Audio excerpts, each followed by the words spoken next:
उसे धर्म सभा कहते हैं। जहां एक बोले और सब सुने वो है धर्म सभा, धर्म सभा। और जहां कोई ना बोले सब शांत रहे वो है शोक सभा। और जहां सब बोले और कोई ना सुने वो है हमारे देश की लोकसभा। लेकिन इसलिए देवी जी ये धर्म सभा है, इसमें बात बिल्कुल नहीं चलेगी।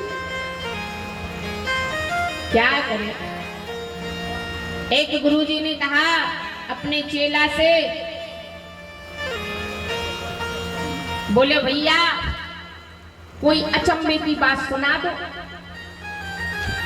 तो 3 चेला थे। एक कहने लगा, बोले गुरुदेव हमने बैलगाड़ी को उड़ते हुए देखा है।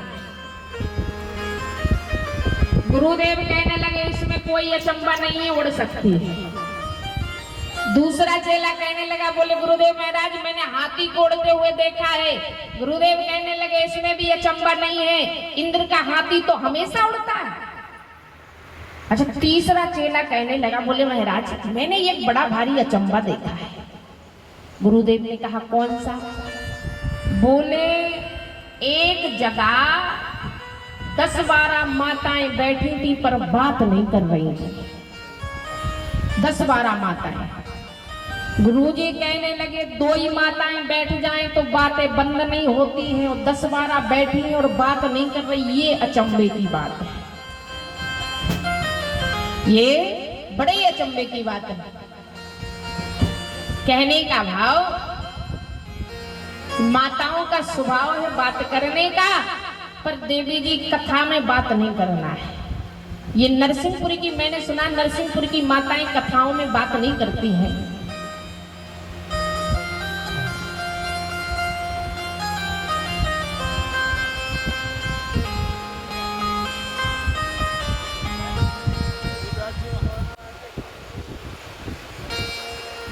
तो बात नहीं करना है बिल्कुल भी। भोरी राघवेंद्र सरकार की जय हो। तो भोले बाबा ने कहा धन्य धन्य है शैल तुम्हारी, मम उपकार कीने तुम भारी। है शैल राजा की बेटी तुम धन्य हो, हमारे ऊपर उपकार कर दिया।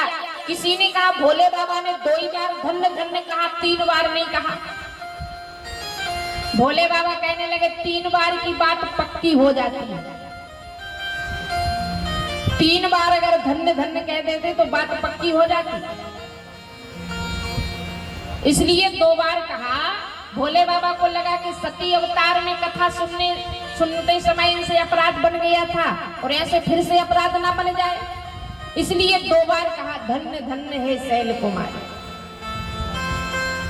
देवी मैया पार्वती ने जो प्रश्न कहे अवतार क्यों होता है,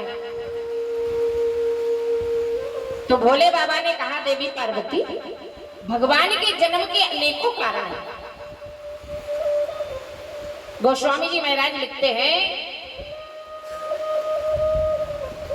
हरि राम जन्म के है तो अनेका, जय जय राजा राम हरे राजा राम हरे। राम जन्म के है तो अनेका, जय जय सीता राम हरे।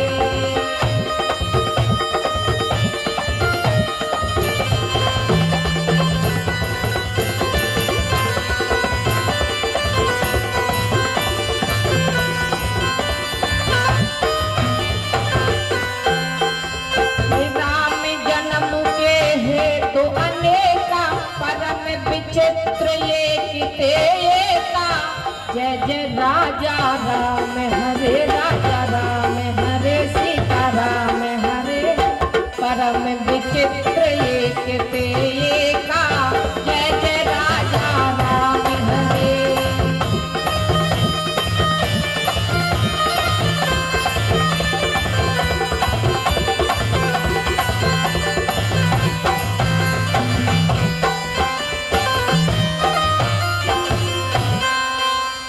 राम जन्म के हेतु अनेका, परम विचित्र एक तेयेका।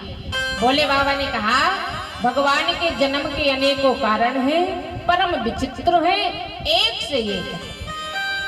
हे देवी, हम आपको दो चार कार्य सुनाते हैं, दो चार कार्य। ऐसा भोले बाबा कहते हैं। गोस्वामी जी महाराज ने लिखा, अरे तो के कारण कहाँ बखानी, सावधान सुनो सुनो की सयानी।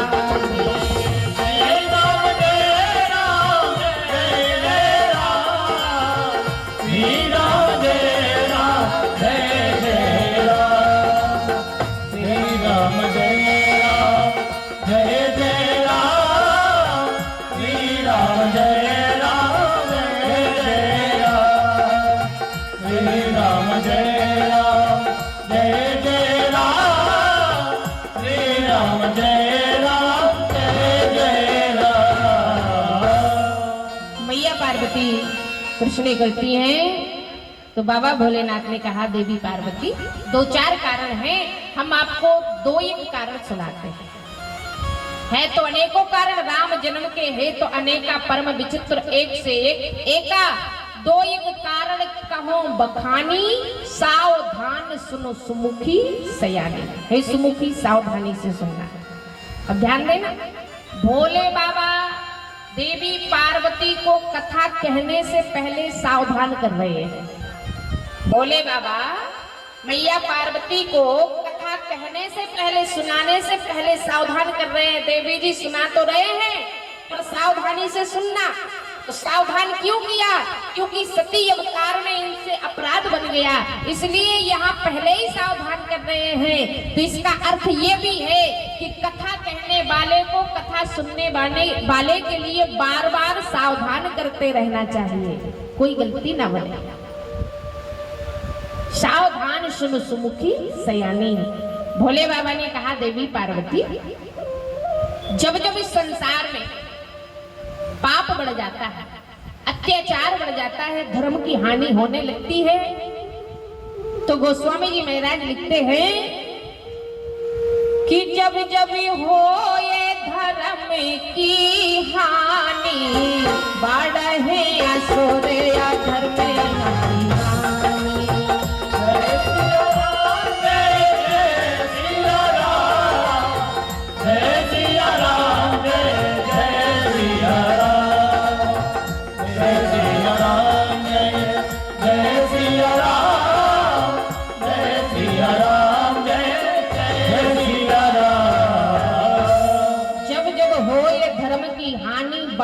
असुर अधर्म अभिमानी, तब तब प्रभु धर्म विविध शरीरा, हरहि कृपा निधि सज्जन पीरा। जब जब धर्म की हानि होती है, अधर्मी पापी बढ़ जाते हैं, तब तब वो पार ब्रह्म परमात्मा विभिन्न प्रकार के रूप धारण करते हैं और अवतार लेते हैं और सज्जनों की, संतों की, धरती माता की और सबकी रक्षा करते हैं। जब जब धर्म की हानि होने लगती है, अत्याचारी पापी बढ़ जाते हैं, तो भोले बाबा ने कहा, देवी पार्वती ऐसे भगवान के जन्म के अनेकों कारण हैं, दो एक कारण कहूँ बखानी। दो चार कारण मैं आपको बखान करके सुना रहा हूँ, सावधानी से सुनना। बोले, देवी द्वारपाल हरि के प्रिय दो, जय और विजय जाने सबको। श्री हरि के दो द्वार, ध्यान से सुनना, समझना। दो द्वारपाल हैं, भगवान के पास रह रहे हैं, भगवान के पास रह रहे हैं, फिर भी इनके मन में अहंकार है, मोह है। परमात्मा के पास रहते हुए भी इनके मन में मोह है। तो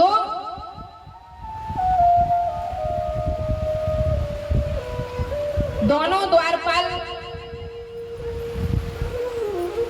सत्य सनत कुमार जब श्री हरि के दर्शन के लिए गए, तो दोनों द्वारपालों ने अंदर जाने से मना कर दिया, अंदर जाने से मना कर दिया है। सत्य सनत कुमारों को क्रोध आ गया, उनने श्राप दे दिया। बोले, तुम्हारा निवास इतना ऊंचा है, तुम्हारी बुद्धि इतनी छोटी है, निशाचरों के जैसी है। भगवान के दरबार ब्राह्मण संत के लिए कभी बंद नहीं होते हैं। तुम हमें अंदर नहीं जाने दे रहे हो, अभिमान आ गया है। इस प्रकार से जब कहा तो बाबा कहते हैं श्राप दे दिया। तो एक हिरणाक्ष हुआ, दूसरा हिरण्यकश्यप हुआ। हिरणाक्ष नाम का दैत्य महाबली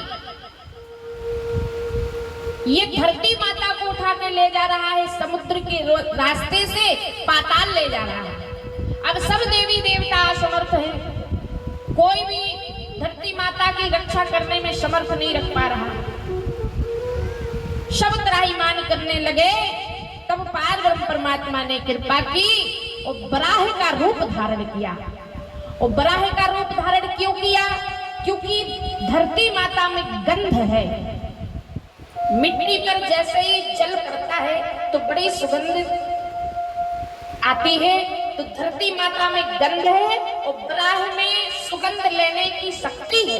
तो जब ये धरती माता को ले गया तो भगवान ने कहा कैसे ढूंढेंगे, इसलिए बराह का रूप धारण किया और उस दुष्ट का वध किया और पुनः पृथ्वी को स्थापित किया। बोलिए बराह भगवान की जय हो। जब से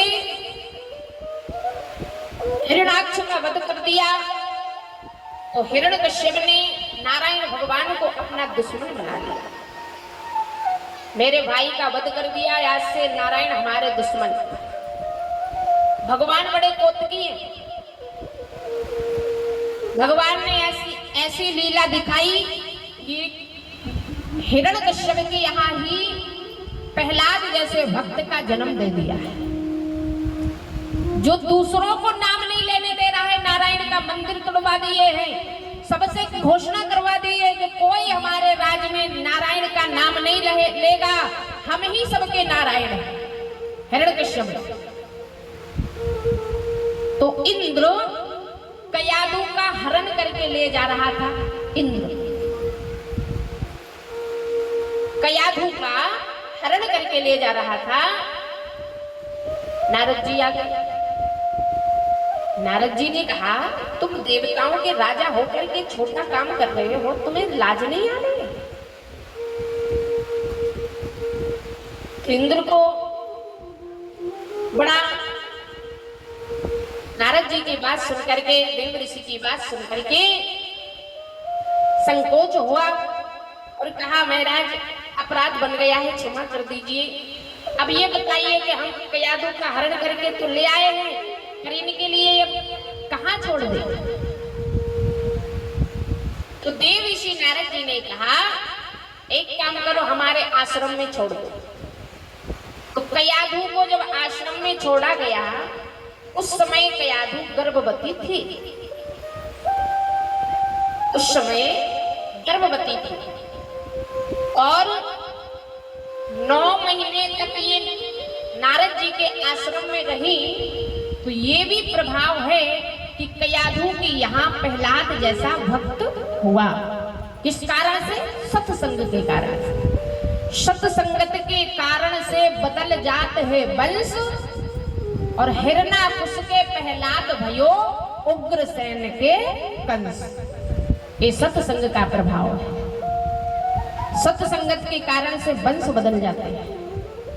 तो 9 महीना सत्संग में कयाधु जी सत्संग में रहने के कारण से प्रहलाद जैसा भक्त हुआ। आज की देवियों की व्यवस्था बिगड़ गई है। जैसे ही गर्भ धारण किया डॉक्टर के यहाँ गई तो डॉक्टर ने क्या कह दिया? बोले आराम करना है। अच्छा 9 महीने तक देवी जी आराम करेंगी तो रामायण जी का पाठ थोड़ी करेंगे, गीता भागवत थोड़ी सुनेंगी, है ना? 9 महीने का आराम बता दिया, बेड रेस्ट। फिर क्या करेंगी? टीवी सीरियल देखेंगे। और 9 महीना तक टीवी देख के समय पास करोगी तो ध्रुव प्रहलाद नहीं होंगे, या तो नाचने वाला होगा या क्रिकेट का खिलाड़ी होगा, है कि नहीं? अगर माँ चाहे तो आज भी प्रहलाद ध्रुव जैसे बेटा को जन्म दे सकती है। आज भी सती सुलोचना का जन्म हो सकता है, पर व्यवस्था बिगड़ गई है।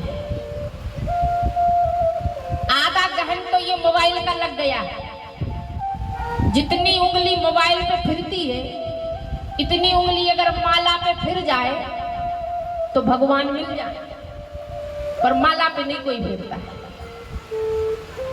माला तो करना ही नहीं आता है, मोबाइल चलाना खूब आता है। आज के जमाने में देखो, मोबाइल जितना अच्छा है उतना खराब भी है। बच्चों को दूर रखना चाहिए, देवियों को दूर रखना चाहिए, दूर रहना चाहिए।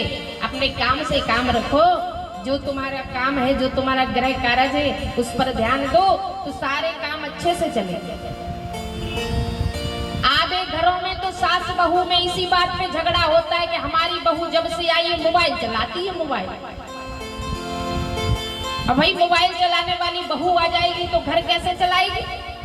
एक चीज कोई चलेगी, या तो मोबाइल चलेगा या घर चलेगा, है कि नहीं? इसलिए इस बात पे भी विचार करना चाहिए।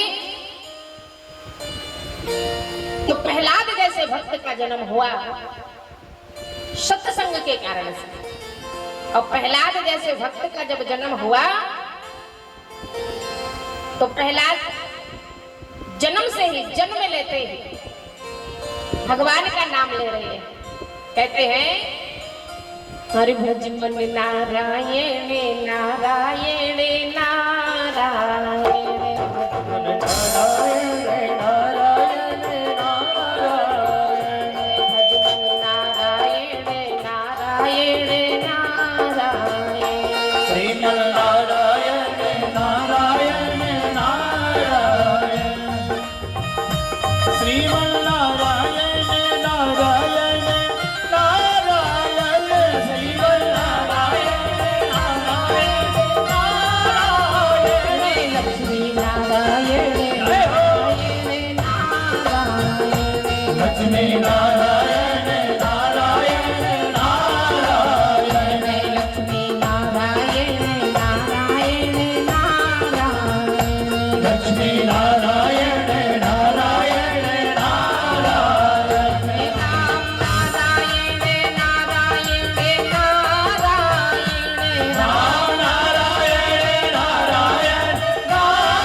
धीरे धीरे प्रहलाद बढ़ रहे हैं तो इनकी भक्ति भी बढ़ रही है।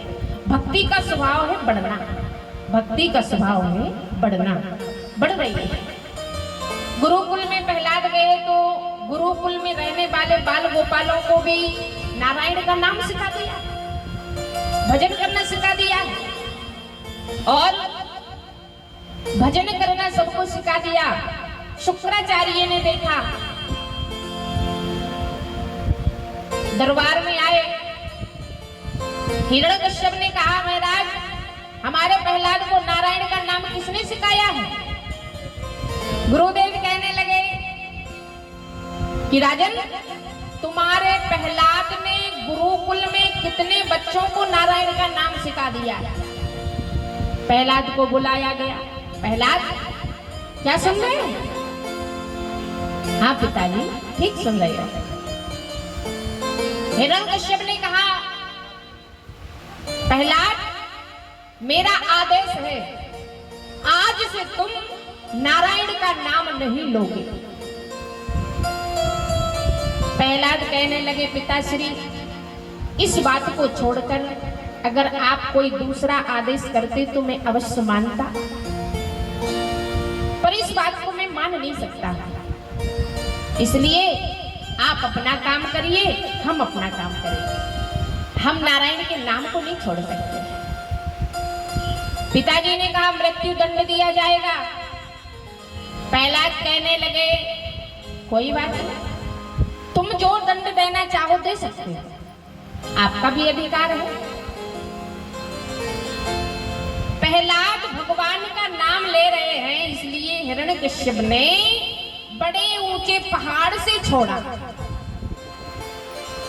गहरे समुद्र में छोड़ा, जलती हुई आग में छोड़ा।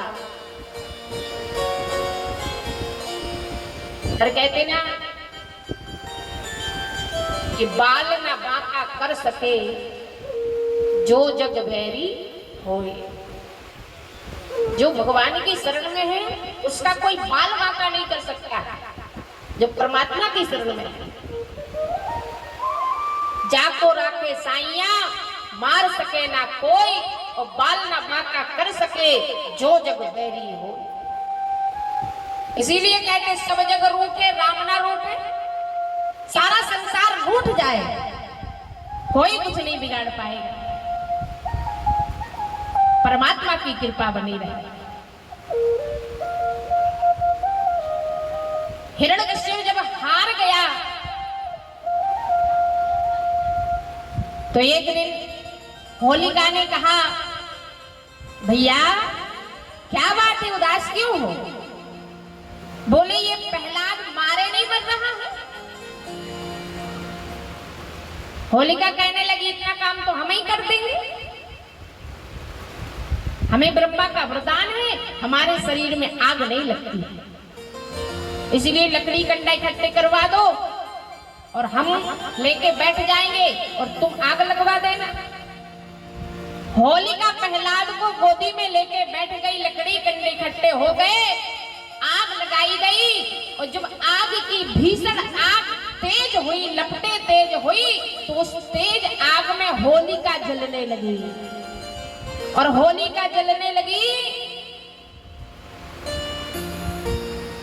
ब्रह्मा जी को याद करके कह रही है ब्रह्मा तुम झूठे हो, तुम्हारा वरदान झूठा है। पिता माँ ने कहा होलिका ना मैं झूठा ना वरदान झूठा, तू देख रही है किसको मारना चाह रही है? भगवान के भक्त को। तू जानती नहीं उनका संकल्प क्या है। राम जी सरकार कहते कोई मेरा अपमान कर दे मैं सहता हूं, भगवान का स्वभाव है। भगवान कहते कोई मेरा अपमान करे कोई बात नहीं, मैं सह जाता हूं, पर जो अपराध भगत कर करही राम रोष पावक सो जरही। जो मेरे भक्त का अपमान कर देता है उसको मेरी क्रोध रूपी अग्नि में जलना ही पड़ता है, कोई बचा नहीं सकता। और तू भगवान के प्यारे भक्त प्रहलाद को मानना चाहिए। होलिका जल के राख हो गई और प्रहलाद ऐसे बैठे हैं जैसे तालाब में कमल खिल रहा हो, कोई असर नहीं हुआ अग्नि का। अरे भगवान की कृपा जहां हो जाती है उन्हें तो आग भी हिमालय की जैसी ठंडी हो जाती है। मानते नहीं है लोग, भगवान के भजन में बड़ा समर्थ है। भक्त कहता है कन्हैया जब ये दिल दुनिया का था, जब ये दिल दुनिया का था दुश्मन हजार हो गए, और जब से ये दिल तुम्हें दिया हजारों के प्यारे हो गए। जो भगवान का होके रहता है, जो परमात्मा को होके रहता है, जापे कृपा राम की होई, तापे कृपा करे सब कोई। उस पे सब कृपा करते हैं, ये स्वभाव है भगवान का। तो एक दिन जब ये परेशान हो गया, काल कोठरी में बंद कर दिया और कहा गया कि अन्न जल कुछ ना दिया जाए प्रहलाद के लिए। काल कोठरी में बंद है, अन्न जल की व्यवस्था नहीं है। ये देख करके भगवान का वैकुंठ में विराजमान नारायण के मुखार बिंदु पे मलिनता छा गई है। देवी लक्ष्मी ने कहा, स्वामी क्या बात है, आपके मुखार बिंदु पर मलिनता? प्रभु ने कहा, लक्ष्मी आज मेरे प्रहलाद जैसे भक्त को भोजन नहीं मिला, काल कोठरी में बंद कर दिया गया है। लक्ष्मी मैया कहने लगी, स्वामी अभी तक आपने रक्षा की है, अब हम रक्षा कर लेंगे, आप उदास क्यों हो रहे हो? तो काल कोठरी में लक्ष्मी मैया 56 प्रकार का भोजन लेके और प्रहलाद के पास पहुंची। प्रहलाद को गोदी में बिठा करके और कहने लगे, प्रहलाद तुम बड़े भाग्यशाली हो। अरे ये सारा संसार परमात्मा को याद करता है, पर प्रहलाद तुम वो भक्त हो जिनकी याद में परमात्मा उदास हो जाते हैं। 5-6 महीने के बाद जब काल कोठरी का दरवाजा खोला गया, इसे लग रहा था कि भोजन नहीं मिला, जल नहीं मिला तो अस्थियां मिलेंगी, पर प्रहलाद ऐसे बैठे जैसे झरने में दूब खिल रही है।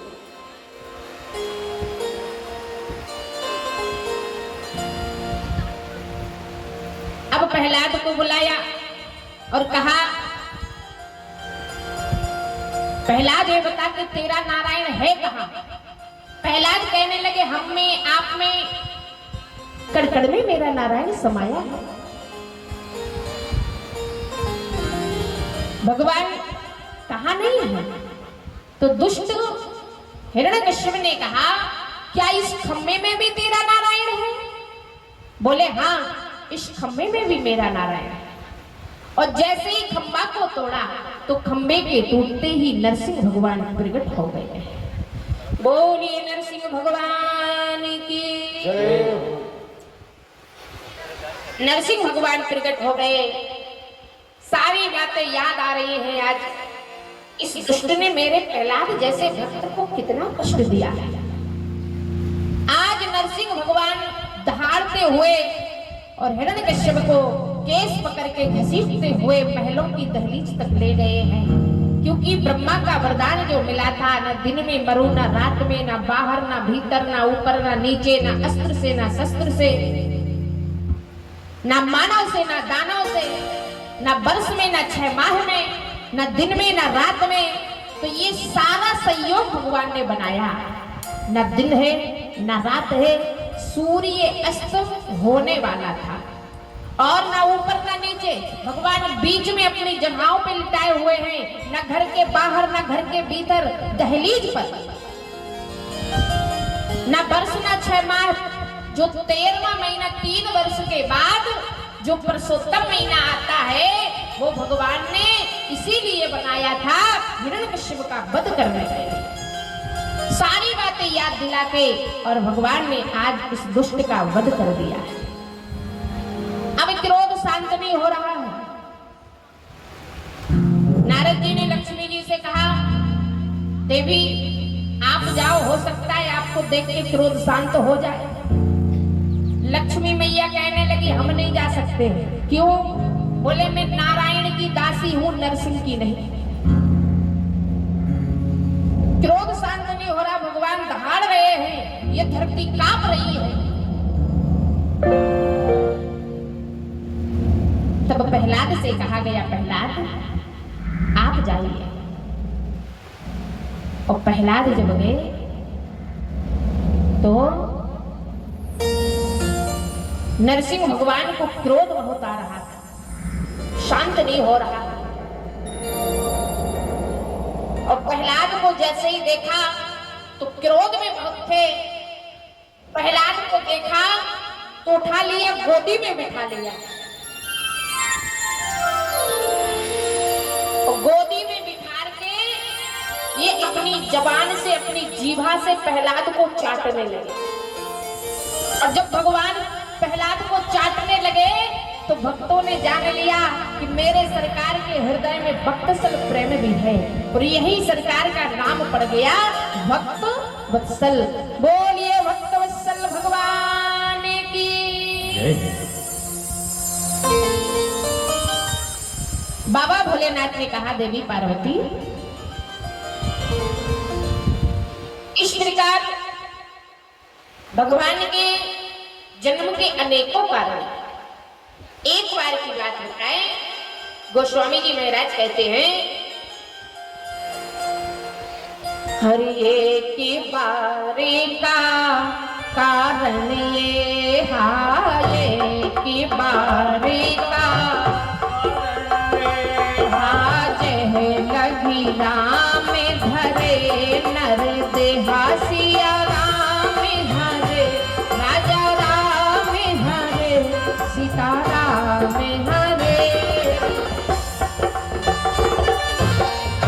सिया राम जय जय सिया राम, जय सिया राम जय जय सिया राम।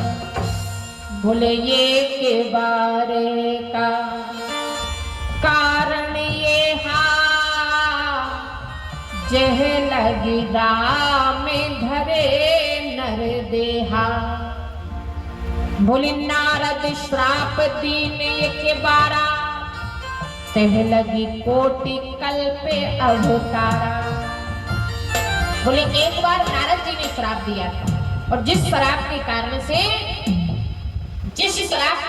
से राम जी का अवतार हुआ। अब ध्यान से सुनना सर, क्या कहा? नारद श्राप दीन एक बारा तह लगी कोटि कल्प अवतार। नारद जी ने श्राप दिया।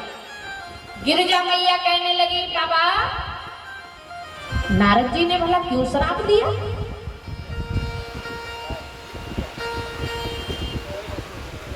गिरिजा मैया चकित हो गई। चकित होकर कहने लगी, गिरिजा चकित भई सुन वाणी नारद विष्णु भगत पुनि ज्ञानी।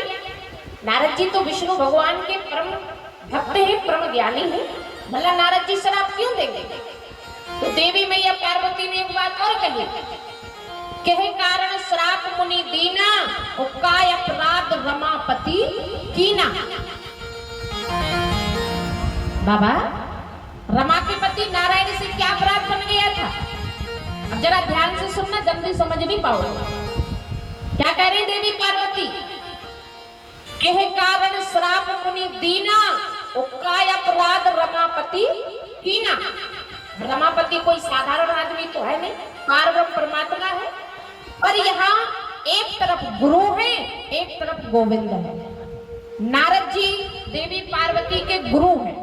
नारद जी देवी पार्वती के गुरु हैं और नारायण भगवान तो भगवान है ही। तो देवी पार्वती की दृष्टि में, एक शिष्य की दृष्टि में गुरु का क्या स्थान है, क्या जगह होनी चाहिए, ये देवी पार्वती बता रही हैं। देवी पार्वती कह रही कि हो सकता है कि भगवान से अपराध हो जाए पर मेरे गुरु से अपराध नहीं हो सकता है।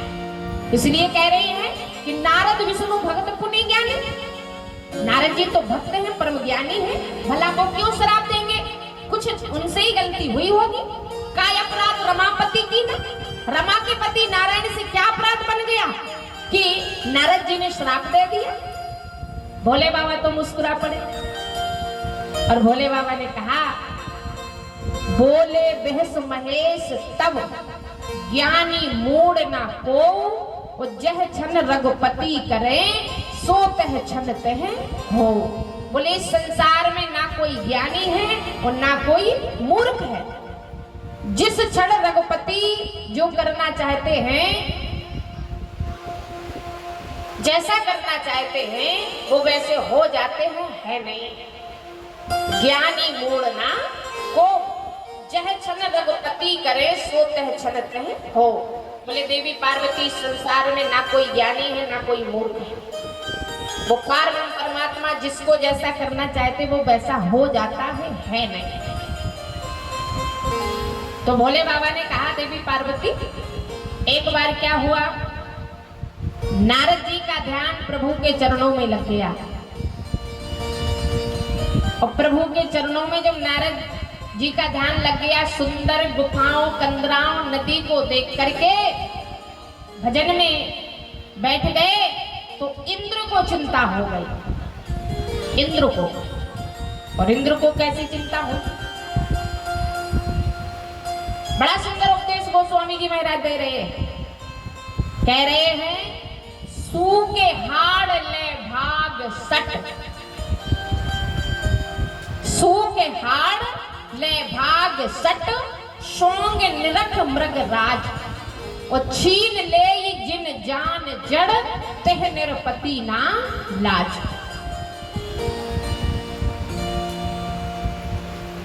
इंद्र की हालत गोस्वामी जी महाराज कह रहे कुत्ता के जैसी हो गई।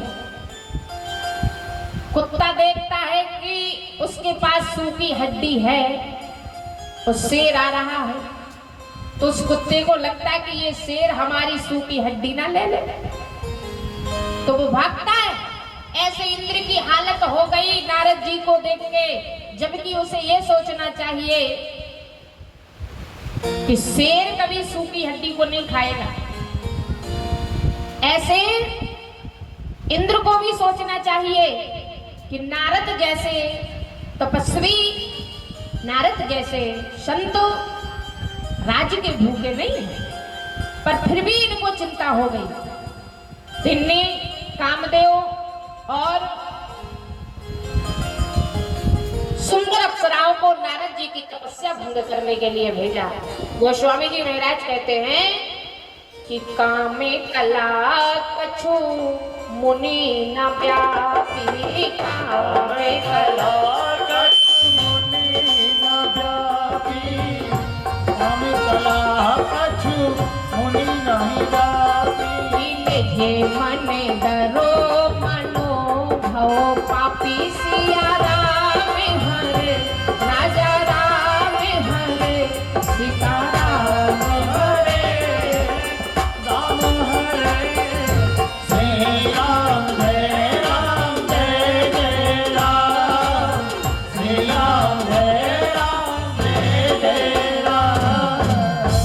बोले कामे कला कछु मुनि न व्यापी, निजे मन डरो मनो भव पापी। काम कला का असर मुनि पर नहीं, उल्टे कामदेव डर गए। ऐसा ना हो कि एक बार भोले बाबा ने जला दिया, दूसरी बार नारद जी जला,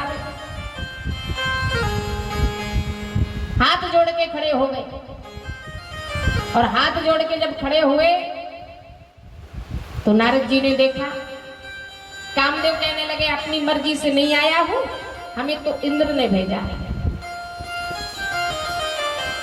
हमें इंद्र ने भेजा है।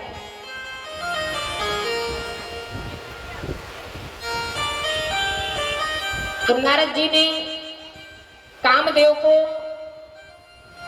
क्षमा कर दिया, कामदेव को क्षमा कर दिया, पर इनके मन में मोह हो गया कि हमने काम को जीत लिया। पिता माँ के पास गए, पिता माँ को सारा हाल सुनाया और बड़े जल्दी कह दिया, बोले हमने कामदेव को जीत लिया है। पिता माँ कहने लगे नारद जी सावधान हो जाओ, जो बात हमसे कह रही है भोले बाबा से ना कह देना। अब भोले बाबा के पास गए तो भोले बाबा के यहाँ जाकर भी सारा हाल सुनाया और बड़े जल्दी कह दिया बाबा हमने कामदेव को जीत लिया है। भोले बाबा कहने लगे नारद जी जो बात हमसे कह रहे हो ये नारायण भगवान से न कह देना। और नारद जी को तो चैन नहीं, नारद जी